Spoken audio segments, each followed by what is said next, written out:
There's a lot of YouTube groups out there, and I'll be honest, I only know a couple. So today we're going to look at the best versus worst YouTube groups. I'm Phil.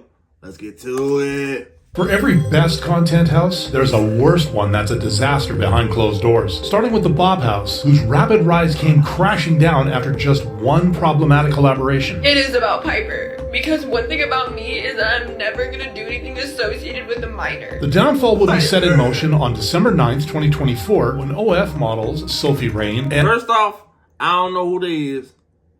and Aisha Sophie would officially launch the Bob House, where 8 OF models pursued fame through controversy. In just 2 months, the risky move seemingly paid off because the group gained more than 3 million followers. Now, with the fast growth, the Bob House was a guaranteed success until they made this one video. Featuring underage influencer Piper Raquel, the Bob House has now turned from controversial to exploitative. Soon after, That's it. I don't care about nothing they got going on no more. You feel me? Joy May, one of the members, announced her departure. It is ridiculous that the Bob House would even do that when there's so many other people you can collab with that is overage. Forcing Aisha to try and save the situation 3 days later. You know what, guys? I would be just as mad as you if Piper was joining the Bob House, but that's not what's happening, and that's not reality. Nevertheless, to get more views, the Bob House still posted videos with Piper until they eventually deleted them all, as they had more than a 50% decline in follower growth. Worse, Piper wasn't the only underage person afflicted by the group. Even one of the members' brothers was under fire. I get bullied. People just say shit and that pisses me off. And I just wish I'd stop because whatever you doing here affects me at North Carolina. But while the Bob House's future dimmed for exploiting minors, Beta Squads shined because of their inspiring determination to grow. On February 14th, 2019, Beta Squad would be created, comprising popular British YouTubers Nico Omilana, Chunks, AJ Shabil, Sharky, and King Kenny TV, with challenge videos such as who can make the most money in 24 hours and $10 hotel versus $10 million hotel. They skyrocketed to 400,000 subscribers, but their passion didn't stop there. Yes, my people, it's Chunks here, and welcome to the new Beta Squad house. They moved into this £5 million mansion 8 months later, which had high-end amenities such as a pool room, gym, and even a mafia room, perfect for their content empire. And the following month, the group hit 1 million subscribers, motivating them to keep going. But in May 2022, Beta Squad faced a serious problem. The court has issued a warrant to write and take possession of the property and land above. A warrant gives the county bailiff's authority to evict you by the 7th of February. We're moving again. This is literally our third house. We literally had the first one, the second one, and this one here. I can't believe it, man. I can't believe it. Despite the big production hindrance, the group didn't stop working together, even making high-quality videos like their Guess The and 6v1 series during the moving period. And following their growth to 8 million subscribers in December 2023, the group got inspired to hit a new goal, as Sharky shared on a podcast. Now it's like we're eyeing the 10 million because you get a diamond plaque, which is I never in my wildest dreams thought I'd see one. 6 months later, however, the group announced a hiatus once more. Still, the impossible happened the following month. Yo!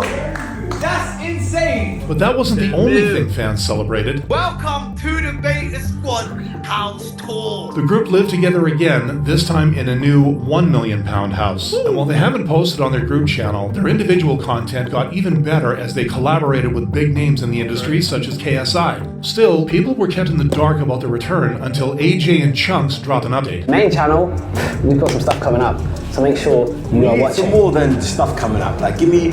Okay, so we've been changing around the content. You know what? I'm gonna give something to you guys. Beta Squad AMP collab this year. And they didn't leave the fans hanging. But while Beta Squad just proved that their only direction is up, Team 10 is now well and truly down under after controversies and poor leadership. In May 2016, Jake Paul launched Team 10 and branded it as a unique incubator, promising aspiring creators fame. The idea attracted many creators like Alyssa Violet, Niels Visser, and the Dobre twins, who moved into Jake's luxurious LA mansion, and so Team 10 was solid, with each member getting known until everything. I never heard of them. Just want to say that right now. Mansion. The house looked fire. And so Team 10 was solid, with each member getting known until everything shifted behind the scenes. Jake's kicking me out. He didn't want to wait for me to get my apartment, which I'm getting in a couple days, so he threw all my stuff downstairs and put a lock on the door. Although Jake claimed he did it because Alyssa was cheating on him, she didn't hesitate to expose him as a toxic boyfriend and house leader. Every single guest that you had over had to be approved by Jake. Niels would always ask to have friends over. He's like, yeah, that's fine. But the second I asked to have like a guy over, he would be like, no, absolutely not. And I'd be like, why? He'd be like, I just don't want him here. But then he would have girls over like all the time in front of me. He creates these rules for everyone. If you're not up by 10 a.m. filming, then like you get fined $50 and like you have to pay $50. Like no alcohol at the house, or you get fined $500. As a response, Jake created a diss track along with new Team 10 members like Tessa Brooks and the Martinez twins. Ironically, despite hitting one... Hold on, it's a whole lot of non-melanation in there. Okay, there goes somebody melanated, but you're the only one. That's weird. I ain't gonna say it's weird, but like, I don't know, it would feel weird being the only melanated person in there. I ain't gonna lie, I'm good off that. I ain't gonna lie. I need melanated friends. A mix at 100 least. million views, that video was widely disliked, and it only went down along with new Team 10 members like Tessa Brooks and the Martinez twins. Ironically, despite hitting 100 million views, that video was widely disliked, and it only went downhill from there because soon after, 2 members had to call it quits. We're not rich in Spain. All the money that we made with them, we tried to send it to my mom. Yeah, I remember when we did that brand deal with Team 10, we were like, yo, Team 10, can you guys... It looks so weird. It's weird. I don't know what. It's just something off about them. I don't know. Am I tweaking? There's something off about them right there. I don't know. I don't know. My brain is just triggering me. Brand deal with Team 10, we were like, yo, Team 10, can you guys send it to my mom? To my mom because she needs money. And all the money, they keep it for them. But financial abuse wasn't the only disturbing thing Jake did to them. How? So the reason is like, he said to us, you guys should do that. You guys should do it. We were like, do it. And he was like, no, it's like people is gonna love, you're gonna get a lot of followers. I don't know them. I ain't never seen them a day in my life. I just gotta say that. Whatever. And so why do we have to do that? And though Jake apologized, y'all grown men. I ain't gotta do that. I'm talking about. Whatever. And so why do we have to do that? And though Jake apologized, the twins' exit set off a chain reaction. It's not something that is right for me anymore, and we just disagree on a lot of things, and that's okay. Everyone has their disagreements. I don't regret being a part of Team 10. I don't take it back. I wish everyone Team 10 the best, but it's just not for me anymore. In the end, Jake's false promises buried Team 10 10 feet under, while Nate Schott's vision turned 100 Thieves into something 100 times greater. Following his retirement as a professional Call of Duty player, Nate Schott, real name Matthew, launched 100 Thieves in April 2016 as an esports organization to become the industry's best. I saw the logo, but I never heard of them for real.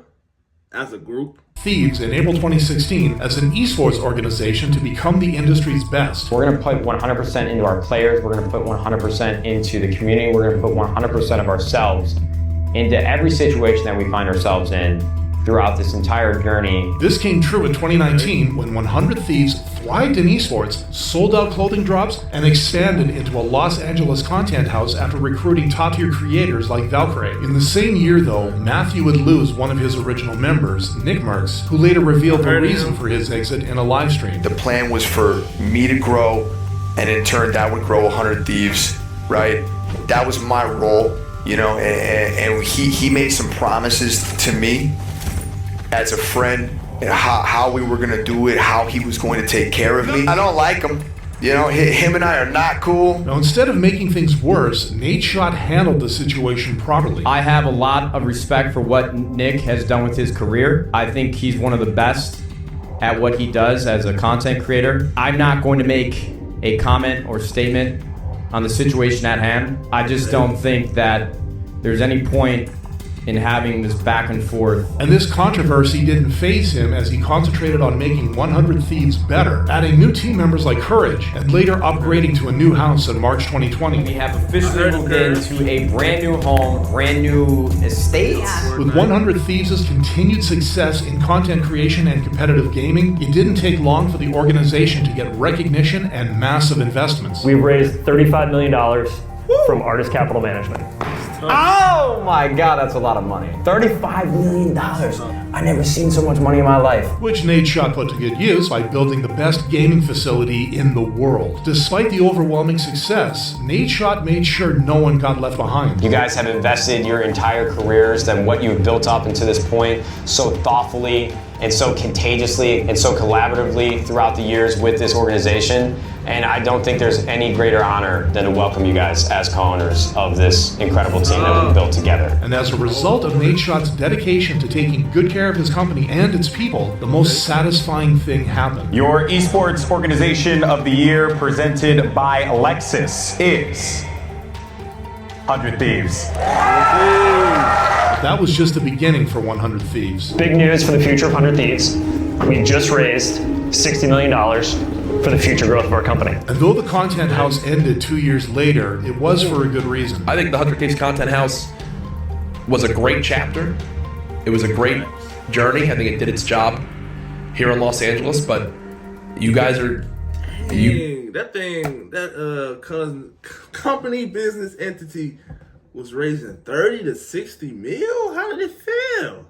What did y'all do to make it fail? I think it did its job here in Los Angeles, but you guys are getting older. You guys have moved out, started your house journey. And with Nadeshot's continuous support for his members' individual growth, 100 Thieves continues to set the standard in the industry. Unlike Vlog Squad, which faded. So the group separated, but the business is still business, and that's what it sounds like. Okay. 100 Thieves continues to set the standard in the industry. Unlike Vlog Squad, which... No melanation. That's why. No, I'm playing. which faded into irrelevance along with its creator's downfall. Launched by former Vine star David Dobrik in 2015, the Vlog Squad quickly became YouTube's favorite group because of their energetic vlogs and viral stunts. Liza and old dude, what is his name? Jack Dobrik? I don't know. Jack Dobrik? I don't know. And with the squad's fun content, they won the Streamy Award for Best Ensemble Cast 4 years later. We are like so incredibly grateful that we get to do this. And the fact that we get to do this all together and that we have such a strong friend group around is like, it means like the entire world. But in 2020, their strong bond would soon be challenged when their stunts went too far.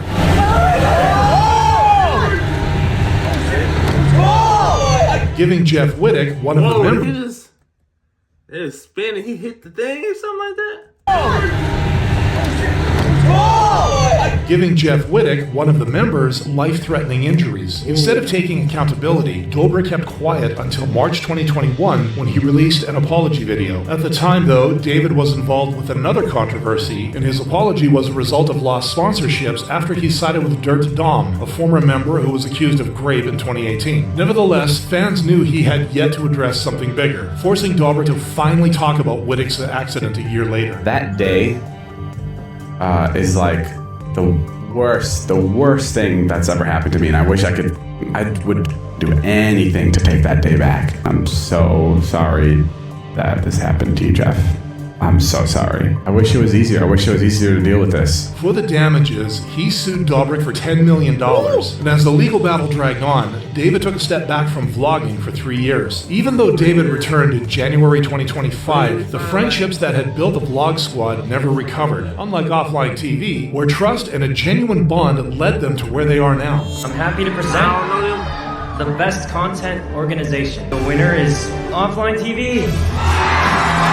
But behind this achievement is an imperfect journey. In 2017, William Scara Lee, his then manager Chris Chan, and internet personality Pokimane created Offline TV as a friendly space for gamers and content creators. Over the years, members came and went, but the tight group grew stronger, up to 1 million subscribers, even celebrating their milestone by skydiving. But in 2020, their friendship would be put to the test. Yvonne and Lily Pichu would reveal that Fademeister made inappropriate advances towards them. Shortly after, Pokimane came to their defense by also revealing Fed's other problematic behaviors. The guy informed me that Fed told him that we were together when we weren't, and that He told the guy not to tell anyone. That was the first time that Fed just like massively broke my trust. Leaving Skara and the rest of the team to take immediate action. Fed is no longer a part of OTV, and he has left the house. This is because of allegations against him, confirmed allegations of what he did to members in the house as well as our friend group. But rather than tearing them apart, controversy strengthened Offline TV's trust in one another. They were quick to bounce back, even collaborating with streamers from other groups like Valkyrie, establishing the term Offline TV and Friends, which was immediately appreciated by everyone, including big YouTubers like Jacksepticeye. I've met a lot of people over my years of doing this job.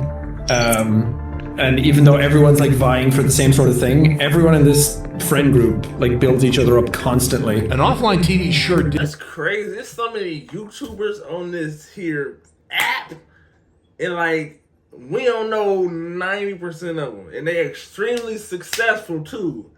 Like you may know some, but it's like somebody way in the corner getting millions of views, hundreds of thousands of views, making money, bread, living off this app. And we don't know them. That's wild. It's like you see your people, you follow your people, and then you kind of stick with them, and then every once in a while some more pop in that you rock with, but everybody else is like blocked out. That's wild.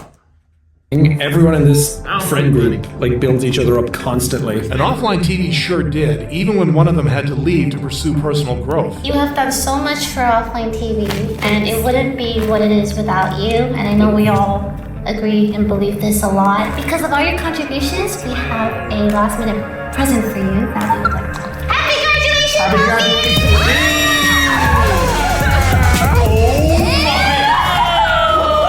Following Pokemon's beautiful send-off, Offline TV kept thriving, consistently releasing new content that fans love. Unlike the Hype House, whose success crumbled after losing No melanation?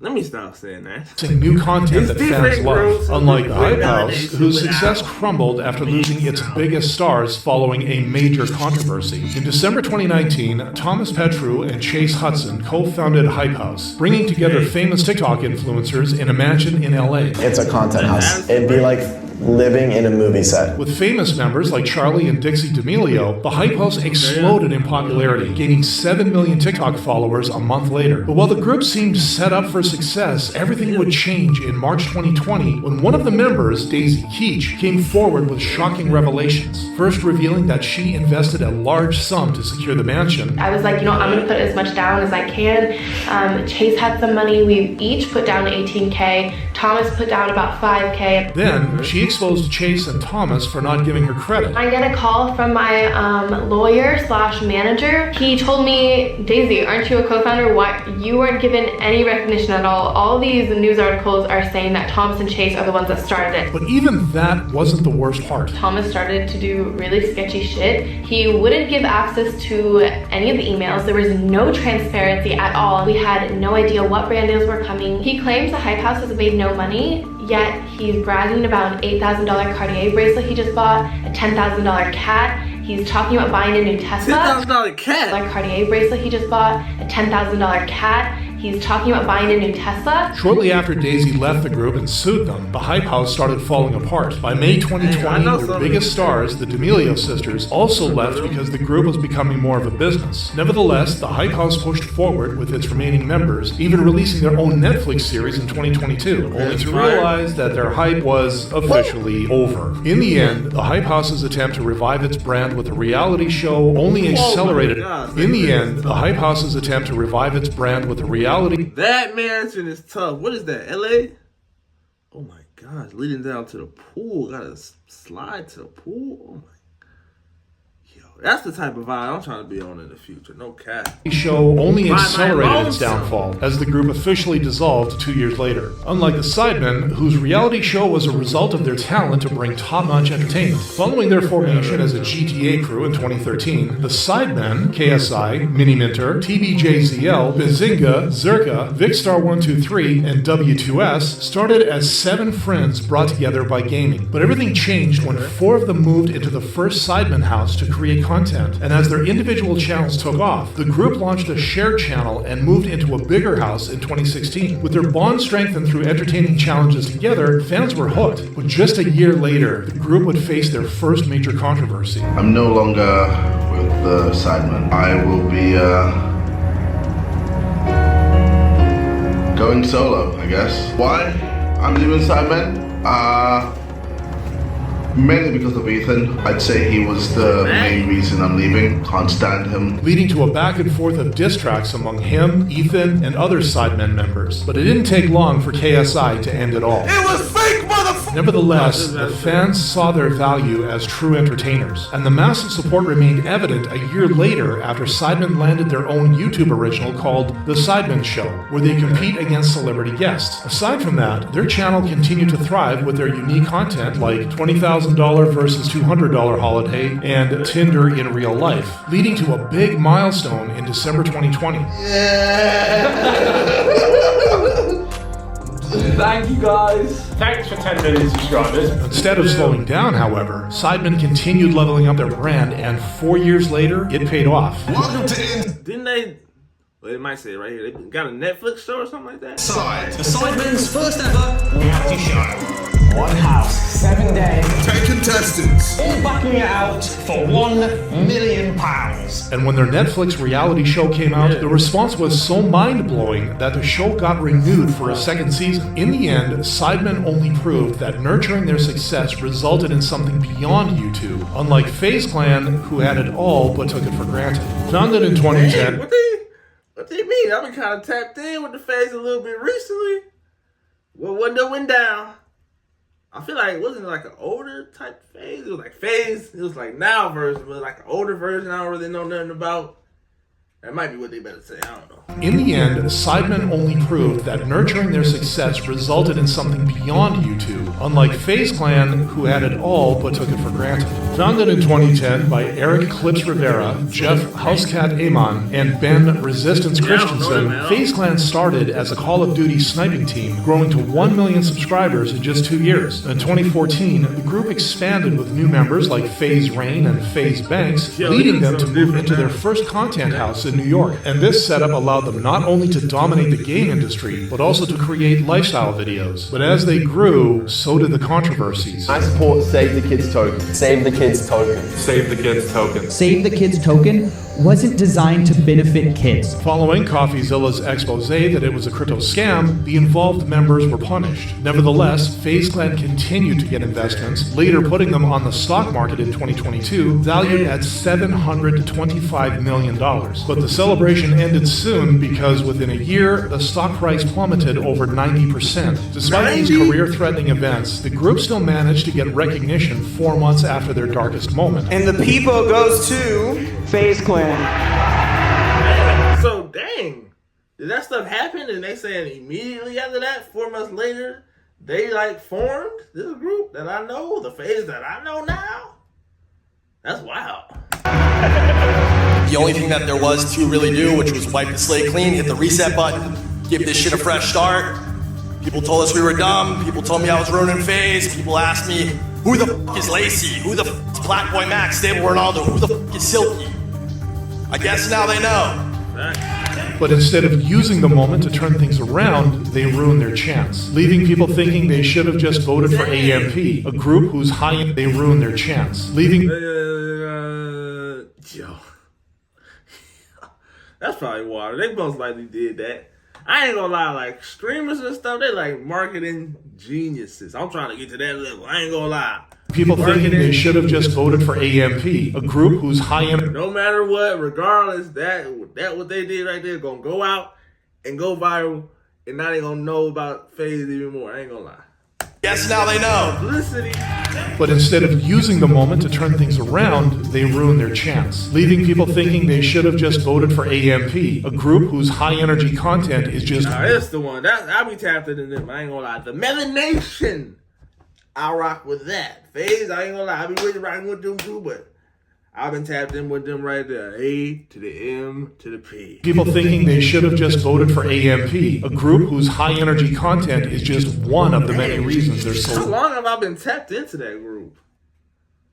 I ain't gonna lie, it's been a while. I ain't gonna lie. Voted for AMP, a group whose high-energy content is just one of the many reasons they're so loved. Founded in 2019, AMP, or Any Means Possible, was composed of NBA 2K YouTubers and content creators Agent 00, I Am Davis, Phantom, and Duke Dennis to create engaging content beyond gaming. Initially, they struggled to get views with their high-action content until they invited a YouTuber to watch their basketball shoot. With Agent 00 recognizing Kai Cenat's infectious energy, he had no second thoughts about making him an official member in mid-2020. My guy, AMP Kai!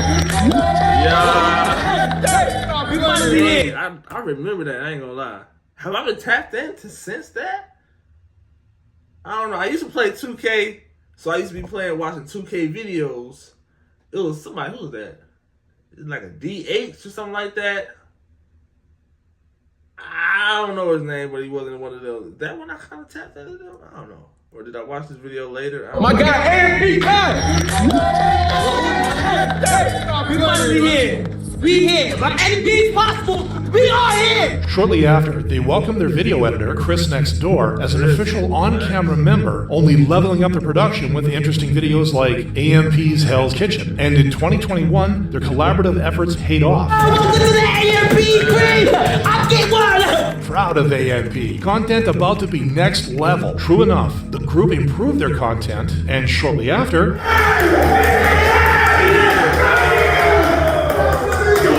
like $1 to $2 million a video. Minimum $1 million. That's crazy. But aside from their milestones as a group, one member's victory was a win for them all. And Kai Cenat proved that when he won Streamer of the Year, not once. Also, AMP, Agent, Duke, Phantom. He bought a whole entire house for his friends? The Clovers plus the extra? Not extra. Is that the right word to say in this situation? I've been tapped in, I ain't gonna lie. Them AMP G League, they tough, I ain't gonna lie.